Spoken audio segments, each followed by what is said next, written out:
And we're live. Hey, good morning. It's 5 a.m. Mester Scrum Show. I am Greg Mester, Scrum Master and Agile Coach. And this is a Scrum Master in training over here. Yeah, that one. And it's early Sunday morning. We're out and about. We did a big a walk, right? We went out with the rain, and it was rainy out there. Beautiful morning, though. Mm-hmm. Now everybody's tired and here in the office. So come on, Bubble. Is she coming in? We're either going to have a Fail Army episode right now with the cat and the two dogs sitting behind me. Can you hear it? That one? That's Jerry. Growling at the cats. Oh, Jerry. So we're either going to have an explosive live broadcast here, or I'll go back and be quiet. Who knows? Poor Bubbles. She wants to come on the show. But this is not a show about kids, dogs, cats, or anything like that. What are you gonna do? He's coming.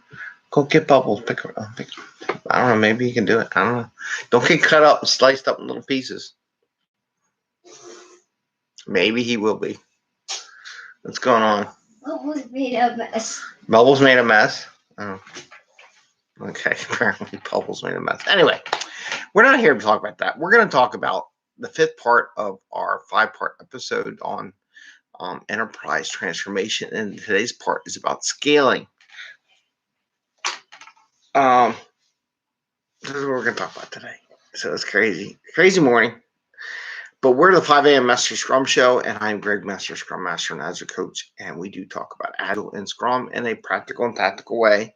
Sometimes we have visitors here that kind of make the show a little crazy. And we try to do this so you can have fun with your family and friends, get home after work. Not work crazy hours, right, Ed? He's over there playing a video game. Okay, so scaling. We talked about different things that break up. This is part 5. So let's kind of do a quick rundown of what we talked about for enterprise. So we talked about introduction training for managers on part 1. Picking teams and introducing teams to Agile, part 2. Coaching teams, leads, and people, and taking the ACC and providing that maybe to your tech leads so they can be coaches. Definitely. And then part 4 was metrics and roll-ups and the mechanics of your Agile framework. Cool. That's cool. Are you doing commentary in the background? Mm-hmm. Okay. In the last part, we're going to talk about scaling. So you did all that stuff. Now, how do you scale it, right?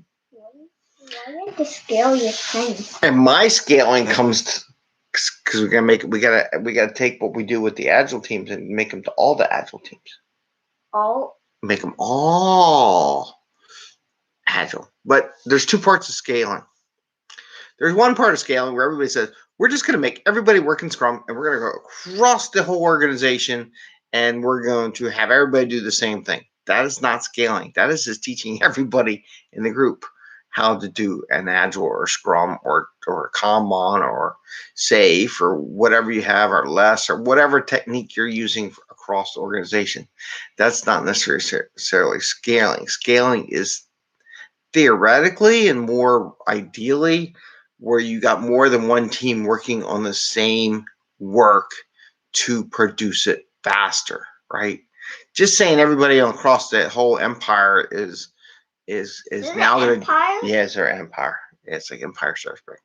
The whole place to be scaled and do an Agile is technically just teaching everybody how to be Agile. Now, a lot of places, this is what I've been through. There are some trains, but I'll be honest with you, the trains aren't designed the way they really intended them in SAFe. Where in SAFe, you have 4 or 5, 6 teams working on the same product line. They're all interconnecting with each other to produce the product faster.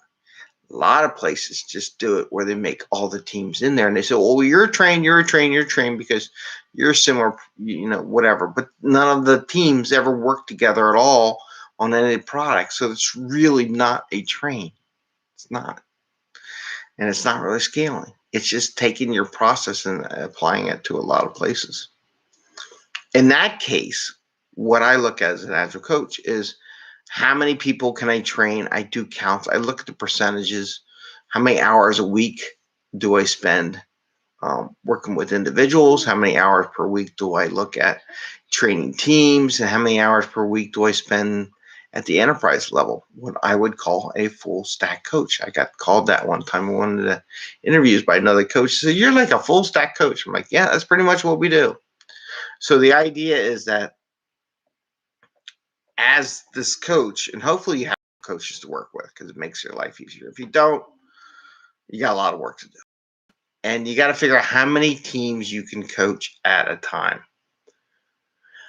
The most, I would say, coaching at a time would be 5 teams, right? 5. Not 36, not 40 teams, 5 teams that you're legitimately coaching the teams. And why do I say that? Because it's a lot of work. It's hard to keep tabs on it and figure out and make sure they're progressing to the next phase. Now, do you coach all 5 teams starting at the same time on the same day? No. You may start 2 teams one week, another 2 teams another week, and then the last one on the third week. You may shift it by a sprint or something if they're doing 2-week sprints. But to do all 5 at the same time and get them all kicked off at the same time is crazy. You can't do it. It's a bad planning. It reminds me of an old engineer or a young engineer back in the day that came to me and said, we need to hire 50 people. I'm like, what do you mean we only have 10? Well, we want 5X our company with 50 people because you said, well, we need 50. I'm like, I look at his schedule. I go, dude, I move one little thing over a day so it collapses in this level schedule. Oh, we're good now. We got 10. Thank you. Right? It's for those people that don't understand this process. And then they complain how much money it costs because you tried to do everybody at once. Right? But you can take the same Agile coach and do 5 for, a month or 2, and then do another 5 the next month or 2, and then do another 5 the next month or 2. So within 6 months, you can do like 15 teams. Okay. So it's not bad. Get one coach, train up 15 teams, learn as they go, get some good. And here's where the scaling comes from. And this is one of the things that both Safe does, a lot of interest. Do it right in a couple places first. And why do you do that? Now you can use people who have done it well, hopefully not, because there's a lot of people that learn how to do Agile incorrectly, and then they try to tell everybody this is Agile, and it's like, no, it's not quite Agile. It's what you think it's Agile, but it's not really not. And then they go and help you train or inspire other groups in the organization to become Agile, right? Because now they've done it, and there's a physical example of someone actually doing it. So that's a good thing to have. So the scaling, again, is like, how do you go across? So maybe you can do 5 teams at a time. Not every week you start them off. Don't kick them off at the same time. Work your way through it.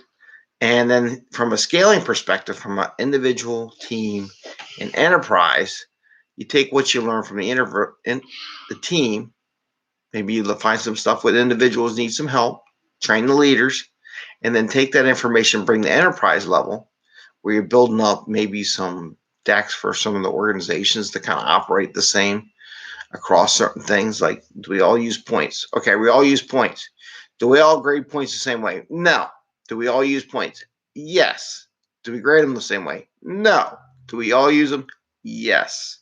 So that's the kind of thing you come up with. Do we all do Scrum? Do we do daily sprints? Do we do time boxes? One of the things I would recommend if you are going to scale and you want to have metrics that roll up, because we talked about metrics the other day, is use time boxes. You don't have to call them all sprints. Not everybody has to do Scrum. Kanban can use a sprint without Scrum. Just telling you. Yeah, you have a constant flow, but you might say, hey, we're going to arbitrarily every month, every 2 weeks, or whatever, and we're going to snapshot how we've done, and so we can compare throughput with the Kanban, with throughput with the Scrum. When I say throughput, I mean amount of work done, right? Value to the customer, time it takes to get things done. Now, what you use Kanban for and Scrum are 2 different things, right? Complex versus non-complex. You can use Kanban. Do you want team input to come up with solution or individuals? Those are the kind of things you got to think about. So that's what I have for the enterprise level scaling, and that's our 5th part. There's lots of other stuff out there on how to do it and what to do, but that gives you that last little piece on how do you scale. So when you scale it, remember, there's scaling so more than one team can be on the same code base. That's real scaling. And there's going over across the enterprise and make everybody work in Agile. 2 different things, though people call them the same thing. It's why SAFe has architects and all that kind of stuff to go across the different trains. So then you're going to have how many teams can you coach at the same time? Max 5. And then you got to roll off and go help other things. One of the things you do once you roll off, you might do surveys every once in a while, come back a couple months later just to see how they're doing. They still maintaining the integrity of the framework that you're teaching. It's a good thing to do. So you're doing 5, not all at the same time. Remember, just maybe 1 or 2 first week, and then another week, another 2, and then the 5th one, right? Or however you want to mix it up. Maybe it's one sprint. Start one sprint, and then start. Get them going for 2 weeks for a whole sprint, and then start the next 2 for another 2 weeks. And by the time you get most of them working, it just takes. You can get a couple months. You can get a couple teams in. So that's how you do that part. And then there's the vertical scale between a team, a person, a team, and an enterprise. Learning what you get always. Other teams come in at the enterprise, they will share some of their best things they've done, goes down to the team. Comes from the team, goes up through enterprise, and goes across. And that's how you expand. That's how I do it. That's how I do the enterprise transformation. Again, and that's just to say, hey, we just all want to work in Agile. It doesn't mean you scaled, doesn't mean you took advantage of efficiencies, doesn't mean you did a very good coordination between different teams, right? That's real scaling. This is enterprise transformation for scaling, where you take 4 teams working together on the same products, 2 different things. With that, all right, Eddie left the room. We're all heading out, dog snoring. No cats. Please give us a thumbs up if you like the show. Ring the bell. And I wish you all a really happy Sunday. And enjoy. And what was this, sir? 592nd episode. And enjoy, even on a rainy day. It can be nice. Do something different. Dogs are tired because they all got up really early this morning at 5 a.m. this morning. Right, guys? Right, Dad. We're tired. All right. Have a great day, and we'll see you tomorrow. Bye. See ya.